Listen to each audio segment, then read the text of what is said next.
Këto libra të vjetër po shpëtohen. Restaurimi është një proces që kërkon njohuri të thelluara, përkushtim dhe shumë durim. Kjo është Alba Prifti, një nga specialistët e konservimit pranë bibliotekës kombëtare.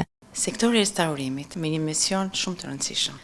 Ruajtjen, mirëmbajtjen, konservimin e vlerave, botimeve të rralla që ndodhen në bibliotekën kombëtare. Procesi nis me një analizë të detajuar të librit, ose ndryshe siç quhet, vlerësimi fillestar i gjendjes. Fillon që ke identifikimi i dëmtimit të materialit, grada e dëmtimit të materialit dhe pastaj puna që do kryhet mbi të.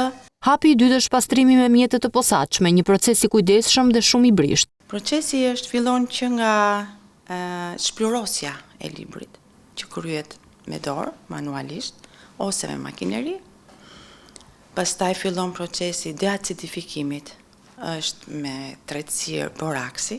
Pastaj materiali kalon në letërthiste dhe që këtej në rrjeta ku bëhet tharja në mënyrë natyrale. Më pas vjen faza e ndërhyrjes në fletët e dëmtuara me letër të posaçme japoneze që kërkon përqendrim maksimal. Restaurimi me letër japoneze. Pastaj varet nga dëmtimi, në qoftë se dëmtimi është shumë i madh, është shumë i rënd, atëherë kalon në procesin e laminimit. Edhe ky është një proces i gjatë që do shumë kujdes. Në fund, një nga fazat më të rëndësishme është restaurimi i lidhjes së librit. Pastaj riparimin e lëkurës, sepse shumë libra vijnë me lidhje lëkure.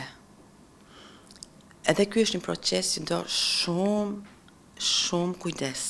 Në përfundim, libri i dëmtuar rifiton jo vetëm formën fizike, por edhe dinjitetin e tij historik.